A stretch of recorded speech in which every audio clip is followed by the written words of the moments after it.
محمد یا رب صلی بسم اللہ الرحمن الرحیم 15ویں پارے کا رکوع نمبر 14 اور سورہ کہف کا رکوع نمبر 2 آج میں شروع کروں گا حسب معمول مختصر لفظی ترجمہ مختصر گرامر کے ساتھ، پھر انشاءاللہ اس کی تفسیر۔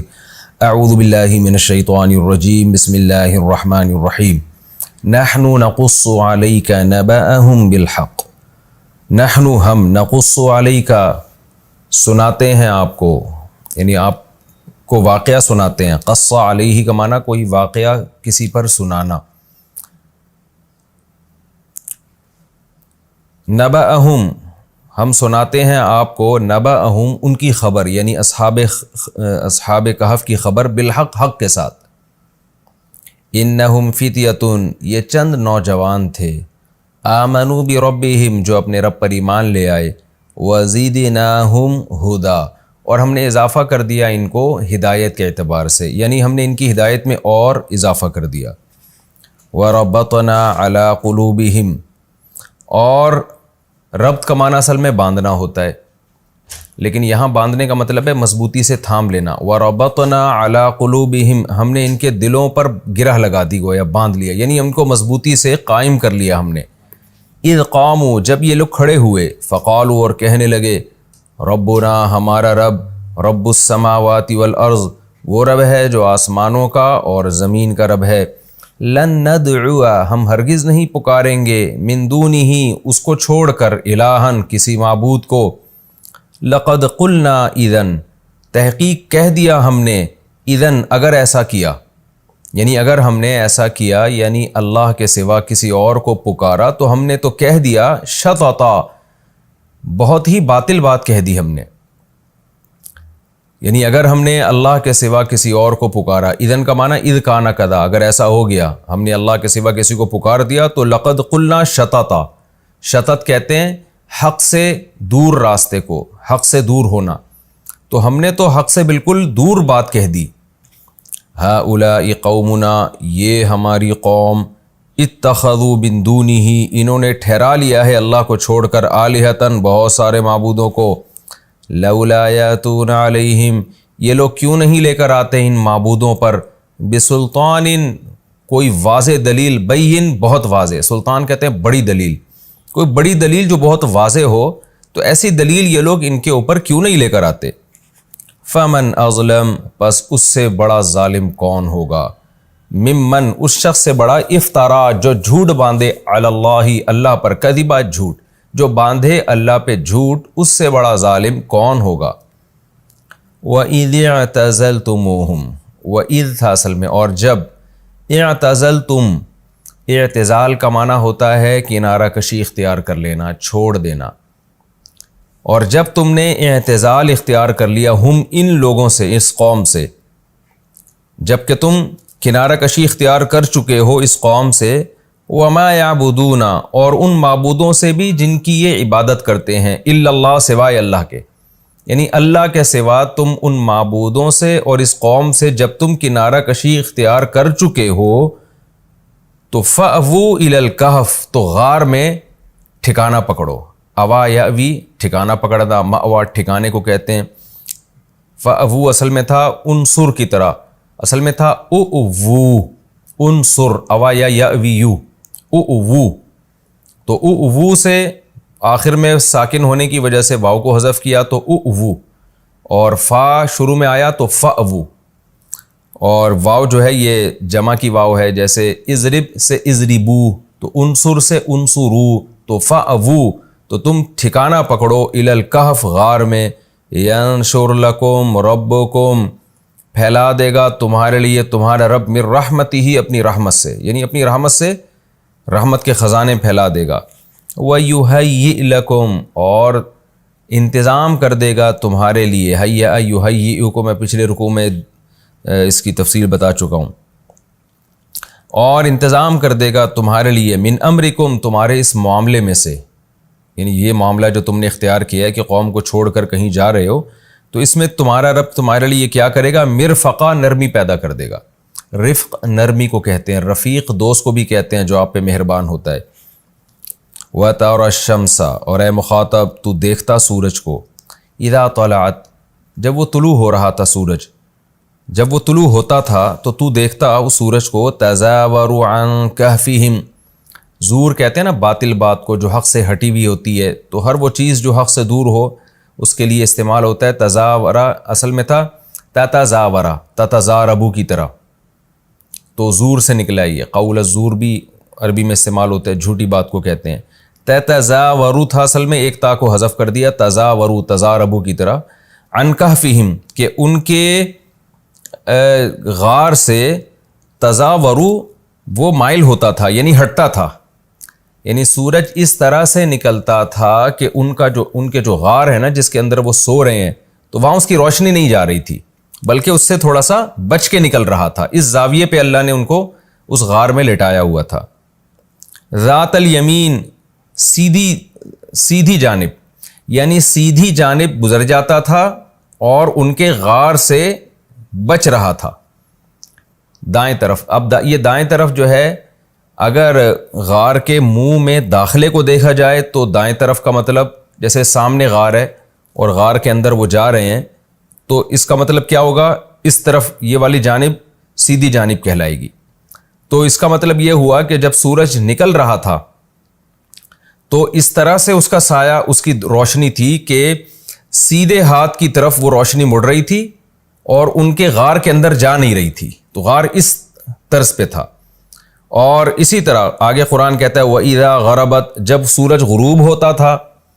تو تَقْرِضُهُمْ ذَاتَ الشِّمَالِ، قرض یقرض کا معنی بھی ہوتا ہے عدل عن، یعنی عدل عن کے بعد کچھ بھی لگا سکتے ہیں، کسی بھی چیز سے عدول کرنا، دور ہٹنا، قرض یقرض۔ تو جب وہ غروب ہوتا تھا تو ذات الشمال وہ ہٹتا تھا بائیں جانب کو، یعنی بائیں جانب کو اس کی روشنی ہٹتی تھی، جاتی تھی بائیں جانب کو۔ ہٹنے کا مطلب یہ ہے کہ ان کے غار سے ہٹتے ہوئے بائیں جانب کو جا رہی تھی۔ تو یہاں بھی بائیں جانب سے اگر یہ مراد لیا جائے کہ ان کے داخلے کا جو یعنی جہاں سے ان کا داخلہ ہو رہا تھا، تو اس کی جو لیفٹ جانب تھی،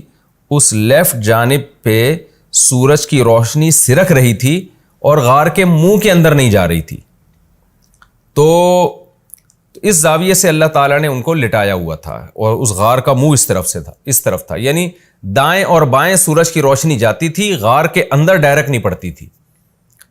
اور اگر ہم یوں فرض کر لیں کہ دائیں اور بائیں سے مراد یہ کہ غار سے باہر نکلنے کا راستہ، تو یہ بالکل الٹا ہو جائے گا، تو اس سے کوئی فرق نہیں پڑتا۔ یعنی قرآن تو یہ بتا رہا ہے کہ جو مقصد ہے نا منشا اس آیت کا، کہ سورج کے طلوع اور غروب ہونے کا جو انداز تھا اور جو اس کا اینگل بن رہا تھا، وہ اس طرح سے اینگل تھا کہ اللہ نے غار کا جو منہ تھا نا، ڈائریکٹ اس کے اندر روشنی نہیں جا رہی تھی، یعنی روشنی سے مراد دھوپ ڈائریکٹ نہیں جا رہی تھی، روشنی جو جا رہی تھی، دھوپ ڈائریکٹ نہیں جا رہی تھی اس کے اندر، کیونکہ دھوپ سے انسان کی باڈی کو نقصان ہوتا ہے۔ تو اس طرح سے اللہ نے ان کی باڈی کو نا تیز تپتی ہوئی دھوپ سے بچایا تھا۔ وَهُمْ فِي فَجْوَةٍ مِّنْهُ، اور وہ اس غار میں ایک فجوہ میں تھے۔ فجوہ کا مطلب کشادہ جگہ۔ ایک تو کہف کہتے ہی بڑے غار کو ہیں، تو بڑے غار کے اندر بھی جب بھی کوئی غار پہاڑ میں بنتا ہے تو کچھ جگہیں تنگ ہوتی ہیں، کچھ جگہیں کشادہ ہوتی ہیں، تو ایک بڑی کشادہ جگہ تھی جس میں وہ لیٹے ہوئے تھے، جہاں آکسیجن تھی اور ہوا تھی اور جو یعنی زندہ رہنے کے لیے جو ضروری لوازمات ہیں وہ وہاں موجود تھے۔ یہ مطلب ہے فجوہ کا۔ ذالک من آیات اللہ، یہ اللہ کی نشانیوں میں سے ایک نشانی تھی۔ من یہد اللہ، جس کو اللہ ہدایت دے دے، فہو المہتد، وہی ہدایت یافتہ ہے۔ ومن یضلل، اور جس کو اللہ گمراہ کر دے، فلن تجد لہ، اے مخاطب تو ہرگز نہیں پائے گا اس کے لیے ولیًا، کوئی دوست مرشدہ جو اس کو ارشاد کرے، یعنی سیدھا راستہ دکھائے۔ مختصر رکوع کا مختصر لفظی ترجمہ ہو گیا، اس کی تفسیر کی طرف چلتے ہیں۔ پچھلے رکوع میں اللہ تعالیٰ نے اصحاب کہف کے واقعے کی تمہید بیان کی تھی، مختصر بیان کیا تھا، اب اس کی تفصیل بیان ہو رہی ہے۔ نحن نقص علیک نبأہم بالحق، اے نبی ہم آپ کو بیان کرتے ہیں ان کا واقعہ حق کے ساتھ۔ حق کے ساتھ کا اس لیے بیان کیا گیا، حق کا لفظ اس لیے بڑھایا گیا کہ ایک تاریخی واقعہ تھا، اور آپ کو پتہ ہے جب تاریخی واقعہ لوگ نقل کرتے ہیں تو بہت کچھ اس میں کمی بیشی کر دیتے ہیں، کچھ اپنی طرف سے اضافے کر دیتے ہیں، کچھ اپنی طرف سے کمیاں کر دیتے ہیں۔ تو واقعہ کی جو اصل بات ہے وہ تو درست ہوتی ہے، لیکن اس میں جو ایڈیشن ہوتی ہے وہ غلط ہوتی ہے۔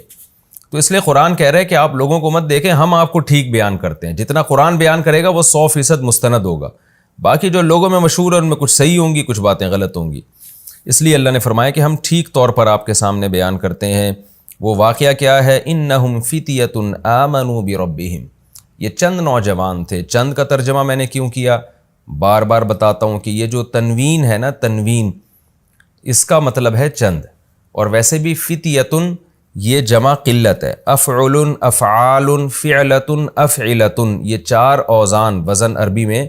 جمع قلت کے لیے استعمال ہوتے ہیں۔ تو جو بھی اس وزن پر ہوگا، جیسے فتیۃ فعلۃ کے وزن پر ہے، تو انہم فتیۃ، یہ چند نوجوان تھے، آمنوا بربہم، جو اپنے رب پر ایمان لے آئے۔ اس واقعے کا خلاصہ یہ ہے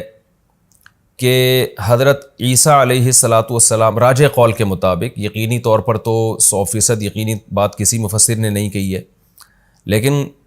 جو مؤرخین سے مفسرین نے جو واقعات لیے ہیں، اہل کتاب سے جو لیے ہیں، اس کے مطابق دیکھا جائے تو حضرت عیسیٰ علیہ السلام کے دین کے پیروکار تھے یہ لوگ، اور کہا جاتا ہے کہ حضرت عیسیٰ علیہ السلام کے 250 سال کے بعد کا زمانہ ہے ان کا، 250 سال۔ تو اس وقت کوئی ظالم بادشاہ کی حکومت تھی۔ اچھا، حضرت عیسیٰ کے دین کے پیروکار تھے، تو اس پر ایک اشکال یہ ہوتا ہے کہ یہ سوال تو یہودیوں نے کیا تھا، یعنی مشرکین کو یہ سوال یہودیوں نے سمجھایا تھا کہ تم نبی صلی اللہ علیہ وسلم سے 3 سوال پوچھنا، ذوالقرنین کے بارے میں پوچھنا، اور روح کے بارے میں پوچھنا، اور اصحاب کہف کے بارے میں پوچھنا۔ تو جبکہ یہود کا زمانہ تو حضرت عیسیٰ کے دور سے پہلے، اور یہود تو پھر ان کو ایمان والے نہیں مانیں گے، کیونکہ عیسیٰ علیہ السلام کے فالوورز کو یہودی ایمان والا نہیں کہتے تھے۔ تو اس لیے مجھے اس پر واقعی ایک اشکال ہے، جس کا میرے علم میں ابھی مجھے اس کے جواب کہیں ملا نہیں ہے۔ تو صحیح بات یہی معلوم ہوتی ہے کہ یہ جو یہودیوں نے، یہ جو مفسرین نے ذکر کیا نا کہ یہود نے یہ سوال پوچھا تھا، تو یہ بھی ایک رائے ہے مفسرین کی۔ عین ممکن ہے اہل کتاب نے پوچھا ہو، تو اہل کتاب میں عیسائی بھی آتے ہیں، تو سوال اہل کتاب نے پوچھا ہو، لیکن بعض حضرات نے یہود کی طرف منسوب کر دیا ہو، کیونکہ یہود جو تھے زیادہ تر یہود ہی سوال پوچھا کرتے تھے۔ تو اس لیے، اور دوسرا اس بات کا بھی امکان ہے کہ ہو سکتا ہے یہ دین موسوی کے پیروکار ہوں، کیونکہ یہ تو تاریخی چیز ہے نا کہ حضرت عیسیٰ کے دین کے پیروکار تھے۔ بہرحال راجح بات یہی ہے کہ یہ حضرت عیسیٰ علیہ السلام کے دین کے پیروکار تھے۔ حضرت عیسیٰ علیہ السلام کے آسمانوں پر اٹھائے جانے کے 250 سال کے بعد کا زمانہ ہے کسی بادشاہ کا، جو بڑا ظالم بادشاہ تھا، جو بت پرستی جس نے پھیلا دی تھی پوری سلطنت میں۔ تو ان لوگوں کو اللہ نے توحید پر قائم رہنے کی توفیق عطا فرمائی، دین عیسوی یعنی حضرت عیسیٰ علیہ السلام کے دین کو فالو کرنے کی توفیق عطا فرمائی۔ تو انہوں نے دیکھا کہ چاروں طرف شرک پھیل رہا ہے، تو ہم اپنے دین کو محفوظ نہیں رکھ سکتے، لوگ ہمیں زبردستی یا تو اسی کفر کی دنیا میں لے کے جائیں گے یا ہمیں قتل کر دیں گے۔ تو ایسی صورت میں ہمیں اس علاقے کو اللہ کی رضا کے لیے چھوڑ دینا چاہیے۔ تو اللہ پہ توکل کر کے یہ نکلے اور پھر غار میں داخل ہوئے تاکہ کچھ وقت وہاں گزاریں اور وہاں مشورہ کریں کہ ہم نے یہاں سے کہاں جانا ہے، یہ زندگی اسی غار میں ہی گزار دیں، ہمیشہ کے لیے اللہ کی عبادت کریں۔ لیکن اللہ نے وہاں ان کو گہری نیند سلا دیا، اور 309 سال کے بعد یہ جاگے ہیں، تو وہ علاقہ تبدیل ہو چکا تھا، وہاں جو ظالم بادشاہ کی حکومت ختم ہو چکی تھی۔ اب 309 سال کا زمانہ اگر دیکھا جائے تو حضرت عیسیٰ علیہ السلام کے بعد 250 سال یہ اور 300 سال وہ، تو 550 سال، یعنی حضرت عیسیٰ کے 550 سال کے بعد یہ بیدار ہوئے ہیں۔ اور نبی صلی اللہ علیہ وسلم کی جو ولادت ہوئی ہے وہ 570 عیسوی کے آس پاس ہوئی ہے، یعنی یقینی طور پر تو نہیں کہا جا سکتا، 2-4 سال آگے پیچھے ہو سکتے ہیں اس میں۔ تو یہ جو کہا جاتا ہے نا 570 عیسوی میں، یہ 100% یقینی نہیں ہے، 2-4 سال اس میں اوپر نیچے ہو سکتے ہیں۔ تو اس سے یعنی بعض مفسرین اس طرف گئے ہیں کہ ان کا زمانہ رسول اللہ صلی اللہ علیہ وسلم کی پیدائش سے 20 سال پہلے کا زمانہ ہے، یعنی نبی صلی اللہ علیہ وسلم کے دور سے 20 سال پہلے یہ جو ہے وہ غار سے نکلے ہیں، اور پھر جو واقعہ آگے قرآن نے بیان کیا جو ہم انشاءاللہ تفسیر میں پڑھیں گے۔ تو یہ نبی صلی اللہ علیہ وسلم کے دور کے بہت قریبی واقعہ ہے، لیکن چونکہ یہ وقت مشہور ہو گیا تھا تو لوگوں کی زبان پر عام ہو گیا تھا، اس لیے لوگ آپ سے، یعنی اہل کتاب کی زبان پر عام ہو گیا تھا، خاص طور پر مشرکین تو اس سے نابلد تھے۔ اب یہ ہوا کس جگہ پر ہے، یعنی کس جگہ یہ واقعہ ہوا ہے، اس کے بارے میں بھی کوئی یقینی بات ہمارے علم میں نہیں ہے، کیونکہ اس کے بارے میں جو تاریخی کتابیں ہیں ان میں ٹکراؤ بہت ہے، تو یقینی طور پر یہ کہنا کہ یہ فلاں جگہ یہ واقعہ ہوا تھا، فلاں جگہ ہوا تھا، یہ ہمارے بس میں نہیں ہے۔ تو قرآن نے بھی جو اس واقعے کی اہم اجزاء تھے انہی کو زیادہ ہائی لائٹ کیا ہے۔ تو قرآن کہتا ہے وَرَبَطْ إِنَّهُمْ فِتْيَةٌ آمَنُوا بِرَبِّهِمْ، یہ چند نوجوان تھے جو اپنے رب پر ایمان لے آئے، وَزِدْنَاهُمْ هُدًى، اور ہم نے اضافہ کر دیا ان میں ہدایت کے اعتبار سے۔ کیا مطلب؟ ہم نے ان کو اور زیادہ ہدایت دی۔ اور زیادہ ہدایت کا مطلب یہ ہوتا ہے کہ استقامت عطا کی، توکل پیدا کیا ان کے اندر، جو ایمان کی برکات تھیں وہ کامل طور پر ہم نے ان کو عطا کی۔ وَرَبَطْنَا عَلَىٰ قُلُوبِهِمْ، اور ہم نے ان کے دلوں کو باندھ لیا، یعنی صبر کی توفیق عطا کی۔ اذ قاموا، اس وقت جب یہ کھڑے ہوئے اور کہنے لگے ربنا رب السماوات والارض، ہمارا رب وہ ہے جو آسمانوں اور زمین کا رب ہے، یعنی وہ رب نہیں ہے جو انسانوں نے بنا رکھے ہیں بہت سے رب، ہمارا رب تو وہ ہے جو آسمانوں اور زمین کا پالنے والا ہے۔ یہ کس کے سامنے کہا انہوں نے؟ ہو سکتا ہے لوگوں کو جمع کر کے کہا ہو سکتا ہے تنہائی میں ایک دوسرے کو کہا ہو سکتا ہے وقت کے ظالم بادشاہ کے سامنے کہا ہو، اور ڈٹ گئے اور کہنے لگے لن ندعو من دونہ الہا، ہرگز ہم اس اللہ کے سوا کسی کو معبود نہیں پکاریں گے، کچھ بھی ہو جائے۔ لقد قلنا اذا شططا، اگر ہم نے ایسا کر دیا، اللہ کے سوا کسی کو پکار دیا، تو ہم نے تو حق سے بہت غلط بات کی، حق سے بہت دور بات کی ہم نے۔ یہ کیسے ہو سکتا ہے کہ یہ انسانوں کے ہاتھوں کے تراشے ہوئے بت یہ خدا کے شریک بن جائیں؟ یہ کیسے ہو سکتا ہے؟ ہم تو بہت ہی غلط بات کرنے والے ہو جائیں گے اگر ہم اللہ کے سوا کسی کو پکاریں۔ لہذا ہم اس قوم کو اور اکثریت کو یا بادشاہ کے دین کو نہیں دیکھیں گے، ہم وہ دیکھیں گے جو حق ہے۔ ہؤلاء قومنا، یہ جو ہماری قوم ہے، اتخذوا من دونہ آلہہ، انہوں نے اللہ کو چھوڑ کر بہت سے معبود بنا لیے ہیں۔ آلہہ کا بھی الہ کی جمع ہے نا، افعلۃ کے وزن پر، الہۃ تھا اصل میں، تو یہ جمع قلت ہے، چند معبود تراشے ہوئے انہوں نے۔ لولا یاتون علیہم بسلطان بین، ہماری اس قوم سے ڈیبیٹ ہو رہی ہے، یہ بار بار اپنے باپ دادوں کے حوالے دے رہے ہیں کہ ہمارے ابا ایسے کرتے تھے، ہمارے دادا ایسے کرتے تھے۔ سوال پیدا ہوتا ہے لولا یاتون علیہم بسلطان بین، یہ بہت بڑی واضح دلیل کیوں نہیں لے کر آتے؟ یہ بہت بڑی دلیل کی بات اس لیے کی کہ کسی کو خدا بنانے کے لیے چھوٹی دلیل بھی کافی نہیں ہے، بالکل واضح سلطان بین جب تک نہیں ہوگی اس وقت تک ہم کسی کو اپنا خدا اور رب تھوڑی تسلیم کر لیں گے۔ اس کی مثال ایسے ہے جیسے آپ جو ہے بچھڑ گئے بچپن میں اپنے باپ سے، اور جب بڑے ہوئے تو آپ کو اپنے باپ کی تلاش ہے، کسی نے کہا کہ یہ آپ کے والد ہیں اور چند علامتیں بھی بتا دی ہیں، تو آپ نہیں مانو گے اتنی جلدی، آپ کہو گے بھائی میں کسی کو اپنا باپ اس وقت مانوں گا جب تک میرے سامنے 2 اور 2 4 کی طرح واضح نہیں ہو جائے گا۔ کنفیوژن میں یہ کام نہیں ہوتا، تو چھوٹی موٹی علامتوں سے یا قرائن سے نہیں، مجھے واضح دلیل چاہیے، پھر میں اس کو اپنا باپ تسلیم کروں گا۔ کیونکہ کسی کو باپ مان لینا، ماں مان لینا، یہ بہت حساس معاملہ ہے، کیونکہ پھر ساری محبتیں اس کو دینی پڑتی ہیں، اس کی خدمت کرنی پڑتی ہے، اس سے دل لگانا پڑتا ہے۔ یہاں بھی ان نوجوانوں نے یہ کہا کہ خدا بنا لینا آسان نہیں ہے، ان معبودوں کے بارے میں چند وسوسے اور چند چیزیں یہ لوگ بتاتے رہتے ہیں جس کی کوئی واضح دلیل نہیں ہے، تو خدا کے خدا ہونے پر تو بہت ہی، سلطان کا مطلب بڑی دلیل اور بین کا مطلب بہت واضح دلیل ہونی چاہیے۔ تو لولا یاتون علیہم بسلطان بین، یہ لوگ ان کے معبود ہونے پر واضح دلیل کیوں نہیں لے کر آتے؟ فمن اظلم، اس سے بڑا ظالم کون ہوگا؟ افترا علی اللہ کذبا، جو اللہ پہ جھوٹ باندھ دے۔ یعنی قوم تو اکثریت کا ریفرنس دے رہی ہے نا، کہ تمہارے باپ، تمہارے چچے، تمہارے مامے، تمہارے سارے ریلیٹیو سب خدا کے علاوہ معبودوں کو پوجتے ہیں، تم ایک اکیلے کہاں سے آ گئے؟ تو یہ قوم کو جواب میں کیا کہہ رہے ہیں کہ اس سے بڑا ظالم کون ہوگا جو اللہ پہ جھوٹ باندھے۔ یعنی تم تو یہ کہتے ہو نا اللہ نے ان کو اختیارات دیے ہوئے ہیں، بارش برسانے کا اختیار اس کے پاس ہے، اولاد دینے کا اختیار اس کے پاس ہے، فلاں کام کا اختیار اس کے پاس، تو اس کا مطلب کہ تم اللہ پہ جھوٹ باندھ رہے ہو، جبکہ اللہ تو کہہ رہا ہے میں نے کسی کو اختیارات نہیں دیے۔ تو اس سے بڑا ظالم کون ہوگا جو اللہ پہ جھوٹ باندھے؟ یعنی جھوٹ کی مختلف انواع ہوتی ہیں، کہ یہ کہ آپ اپنے باپ پہ جھوٹ باندھ دیں، ایک ماں پہ جھوٹ باندھ دیں، بھائی پہ جھوٹ باندھ دیں، دوست پہ جھوٹ باندھ دیں، حکومت پہ جھوٹ باندھ دیں۔ تو ان جھوٹ باندھنے کی نوعیتوں میں سب سے بڑا ظالم وہ ہے، سب سے بڑا جھوٹ یہ ہے کہ آپ خدا کی طرف جھوٹ کی نسبت کریں۔ اب جب یہ ڈیبیٹ ان کی قوم سے ہو رہی ہے تو پھر آپس میں انہوں نے مشورہ کیا کہ بھائی وَإِذِ اعْتَزَلْتُمُوهُمْ، یہ چند نوجوان مل کے اکٹھے ہوئے، انہوں نے آپس میں مشورہ کیا کہ دیکھو جب تم نے اس قوم کو چھوڑ ہی دیا ہے، اور جب کہ تم اعتزلتموہم، اس قوم سے تم نے کنارہ کشی اختیار کر لی ہے، یعنی اس کے مذہب کو چھوڑ دیا تم نے، وما یعبدون، اور ان کے معبودوں کو بھی چھوڑ دیا، تو دو ہی چیزیں ہوتی ہیں، عابد اور معبود، تو ان میں یہاں بھی اس ملک میں دو ہی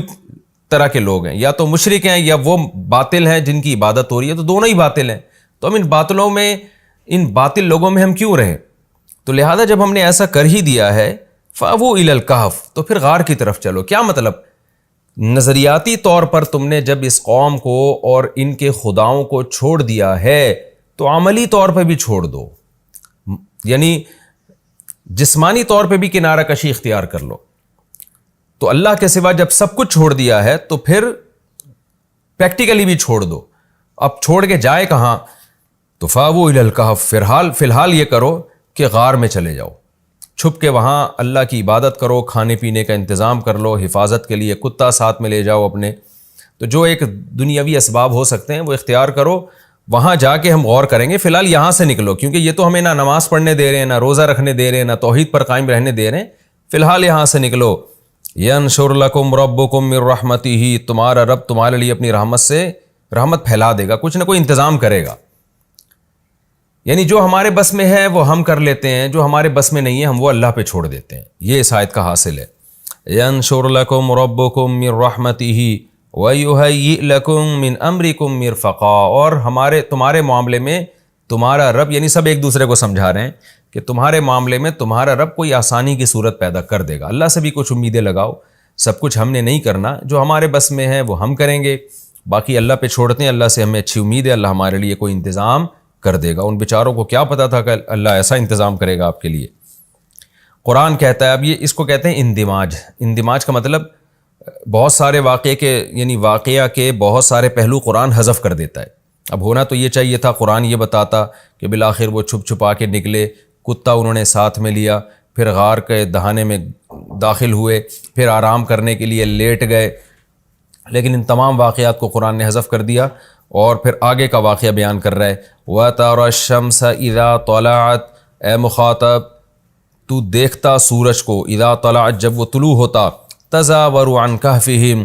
تو ان کے غار سے بچتا، یعنی بچتا ہوا نکلتا، ذات الیمین سیدھے ہاتھ کی طرف۔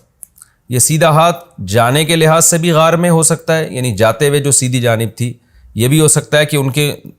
نکلنے والے راستے میں سے جو ان کے دائیں جانب پڑتا تھا اس کو سیدھا کہا ہو قرآن نے۔ بہرحال ہمیں اس سے کوئی غرض نہیں ہے، مفہوم یہی ہے کہ دائیں یا بائیں دھوپ مڑ جاتی، ڈائریکٹ ان کے چہروں پہ نہیں لگتی۔ تزاور عن کہفہم ذات الیمین، سیدھی جانب ان کے کہف سے، ان کے غار سے بچتی ہوئی نکلتی۔ وَإِذَا غَرَبَتْ، اور جب سورج غروب ہوتا، تقرضہم تو سورج ان سے دور ہوتا، ذات الشمال بائیں جانب کو، تو سورج سے دور ہونے سے مراد ہے سورج کی دھوپ، یعنی دھوپ ان سے دور ہو جاتی۔ وَهُمْ فِي فَجْوَةٍ مِّنْهُ، اور وہ غار کے ایک کشادہ حصے میں تھے جس کی وجہ سے گھٹن نہیں ہو رہی تھی، وہاں ہوا کے گزرنے کا انتظام تھا، سورج کی روشنی کے گزرنے کا انتظام تھا، ڈائریکٹ دھوپ سے اللہ نے ان کو بچایا۔ یہ بھی دیکھیں اللہ کی کیسی قدرت ہے، جو اللہ اتنا کر سکتا ہے کہ غار میں کسی کو 309 سال تک سلا سکتا ہے بغیر روٹی کے، بغیر پانی کے، تو اس کو اس کی کیا ضرورت ہے کہ وہ سورج کی روشنی کو ان سے بچائے؟ تو اللہ یہ بھی کر سکتا تھا کہ سورج ان پہ پڑ بھی جاتا، پھر بھی اللہ بچا لیتا۔ لیکن اس سے پتہ چلتا ہے کہ اللہ تعالیٰ نے اس دنیا کو اسباب کے ساتھ چلایا ہے۔ تو اللہ تعالیٰ کا مقصد کیا تھا کہ ان کو 309 سال تک سلانا اور پھر جگا دینا۔ تو اس کے لیے اس کی ضرورت نہیں تھی کہ دھوپ ان کے اوپر ڈائریکٹ پڑے اور پھر اللہ اس دھوپ کے اثرات سے ان کو بچائے۔ بس اتنی ضرورت تھی کہ بھوک اور پیاس کی حاجت اللہ ان کو مستغنی کر دے۔ تو یعنی جب اس سے کام چل سکتا تھا نا، کہ کیونکہ روٹی تو کھا نہیں سکتے تھے نا، سوتا ہوا آدمی روٹی نہیں کھاتا، اور اگر جاگتے تو ان کو یہ ٹائم ان کے لیے بہت طویل ہو جاتا، 309 سال، وہ تو پاگل ہو جاتے اس میں۔ تو اللہ تعالیٰ نے اس دنیا کو اسباب کے ساتھ چلایا ہے۔ تو اللہ تعالیٰ نے اپنی قدرت بھی اگر دکھائی ہے نا، تو جتنی قدرت سے کام چل سکتا تھا بس اسی پر اکتفا کیا گیا ہے اور باقی تمام اسباب ہی اختیار کیے گئے ہیں. تو یہ اللہ تعالیٰ کی عادت ہے کہ اللہ نے اس دنیا کو اسباب کے ساتھ جوڑا ہے. تو ان کو زندہ رکھنے کے لیے یہ ضروری تھا کہ سورج ان پہ ڈائریکٹ نہ پڑتا, تو اللہ تعالیٰ نے یہی انتظام کیا کہ سورج کو پڑنے ہی نہیں دیا ان کے اوپر. اور اسی طرح ان کے جو ان کا غار پہ جو کتا بیٹھا ہوا تھا اس کو بھی اللہ نے ایک روب دیا تاکہ لوگ بھی اندر نہ آئیں, ورنہ اللہ چاہتا تو لوگ اندر آ جاتے اور ان کا کچھ نہ بگاڑ سکتے, مر جاتے, کچھ بھی ہو سکتا تھا. تو یہ ساری باتیں اس کی علامت ہیں کہ اللہ اس دنیا کو اسباب ہی کے ساتھ چلاتا ہے. ذالک من آیات اللہ, اللہ فرماتے ہیں یہ اللہ کی آیات میں سے ہے. من یہد اللہ فہو المہتد, لیکن اے نبی جس کو اللہ ہدایت دے گا وہی ہدایت پائے گا. یعنی اللہ کی ایسی قدرت کی نشانیاں دیکھنے کے بعد بھی ہر ایک کو پھر بھی ہدایت نہیں ملتی, اسی کو ملے گی جس کو اللہ چاہے گا. ومن یضلل, اور جس کو اللہ گمراہ کر دے, فلن تجد له ولیا مرشدا, تو آپ ہرگز اس کے لیے کوئی دوست اور ہدایت دینے والا نہیں پائیں گے. یہ تسلی بھی دی جا رہی ہے کہ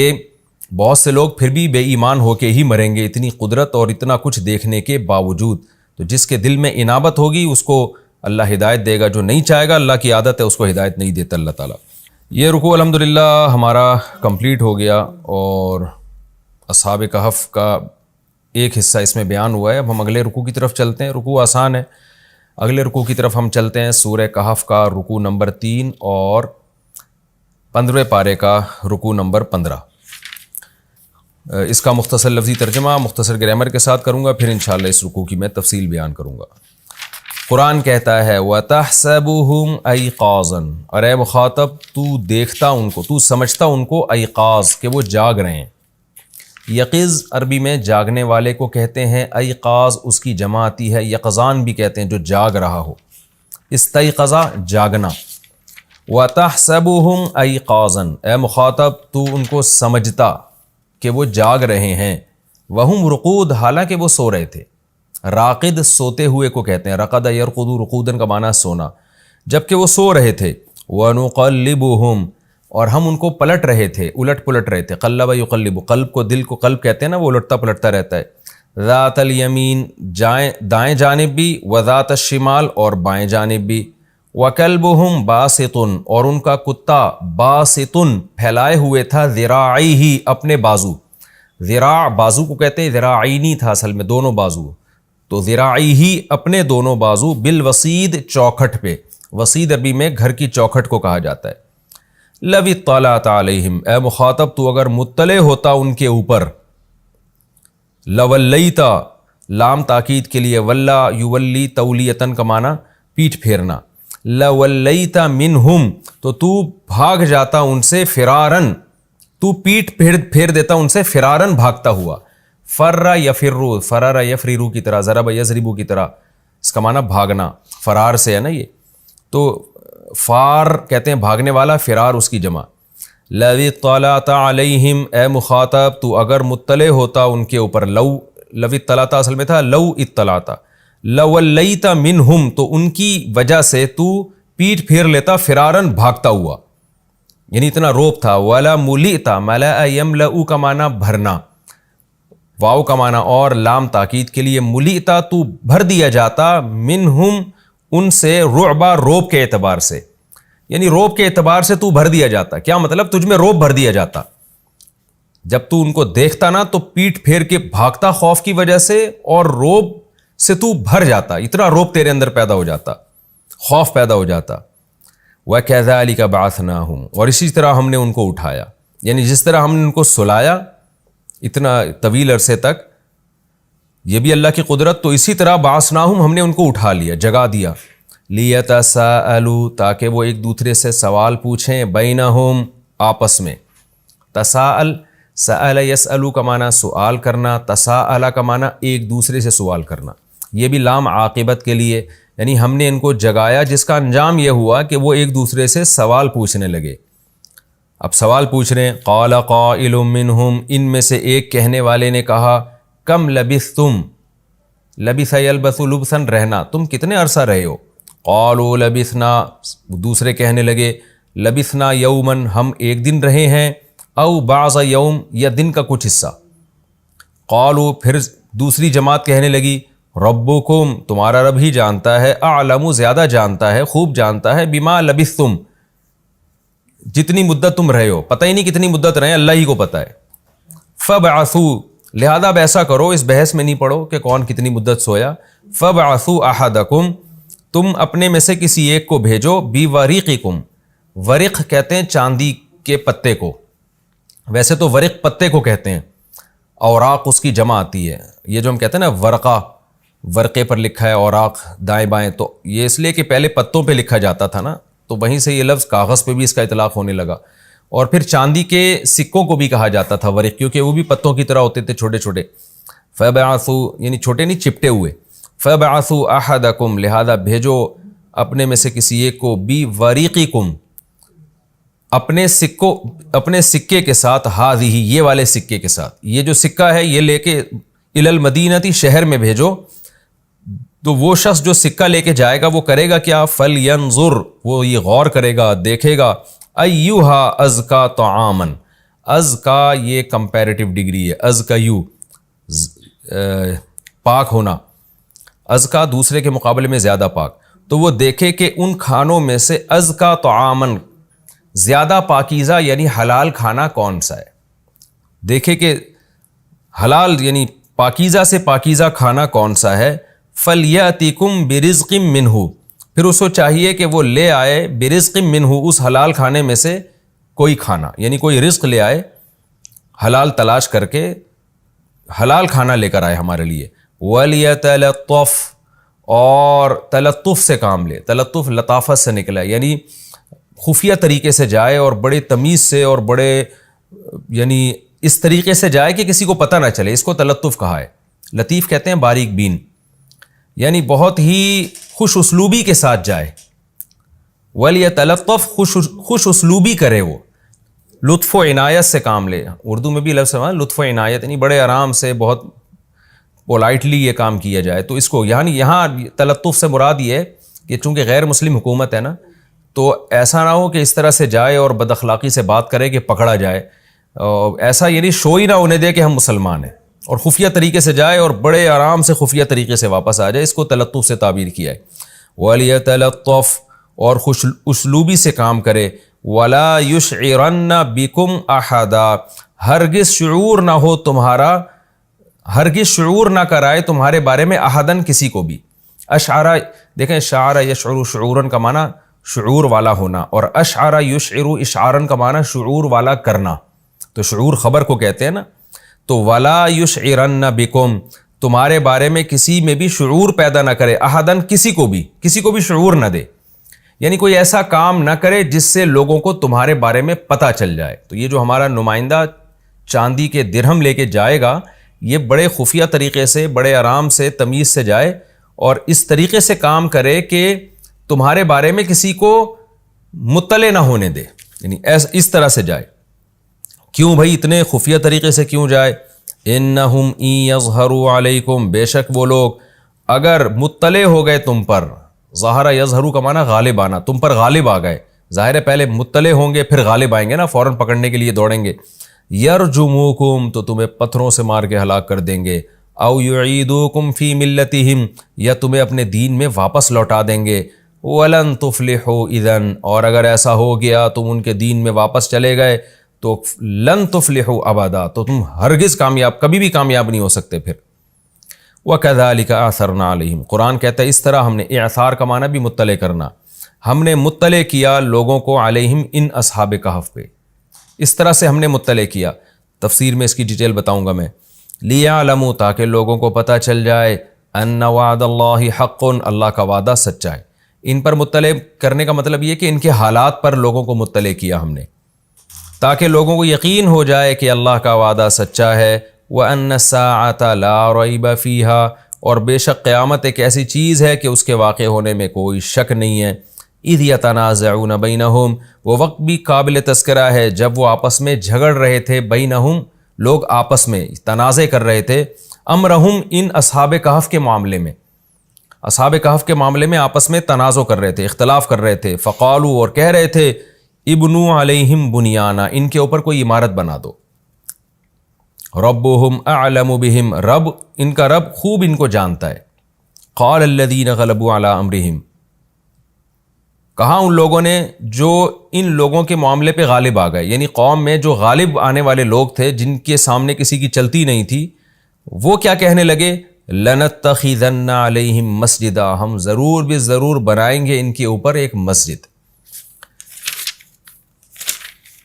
سَيَقُولُونَ، اللہ تعالیٰ کہتے ہیں ان قریب یہ لوگ کہیں گے، ثَلَاثَةٌ، یعنی ہم ثلاثتن، کہ وہ اصحاب کہف 3 تھے،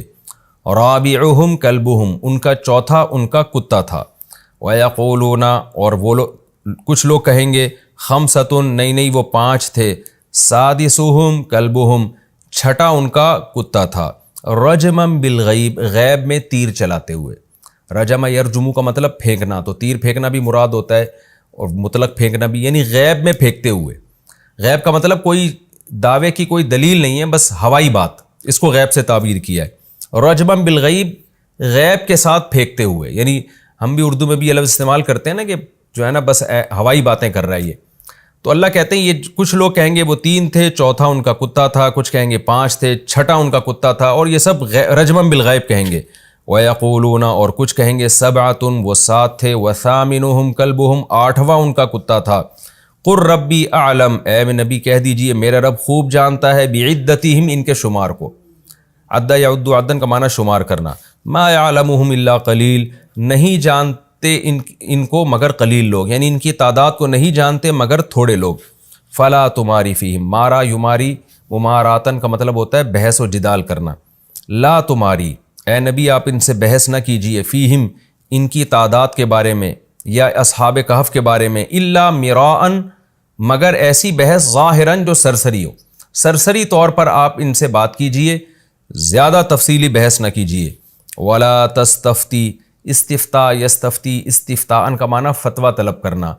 کسی چیز کی تحقیق طلب کرنا۔ تو ولا تستفتی فیہم، اور اصحاب کہف کے بارے میں، فیہم کا معنی ان میں، یعنی ان کے بارے میں آپ ان سے سوال بھی مت پوچھیے، منہم، ان میں سے، احدہ، کسی ایک سے بھی۔ یہ لفظی ترجمہ ہو گیا جی اس رکوع کا مختصر گرامر کے ساتھ، اور ہمارا وقت تھوڑا سا باقی رہ گیا، اس میں تفسیر نہیں ہو سکے گی، تو اگلے ایپیسوڈ میں انشاءاللہ میں اس کی تفسیر شروع کروں گا۔ یعنی اگلے ایپیسوڈ میں ہم کیا کریں گے کہ سورہ کہف کا رکوع نمبر 3 اور 15ویں پارے کا رکوع نمبر 15، انشاءاللہ میں اس کی تفسیر شروع کروں گا۔ اللہ تعالیٰ سمجھنے کی، عمل کی توفیق عطا فرمائے۔ وما علینا الا البلاغ۔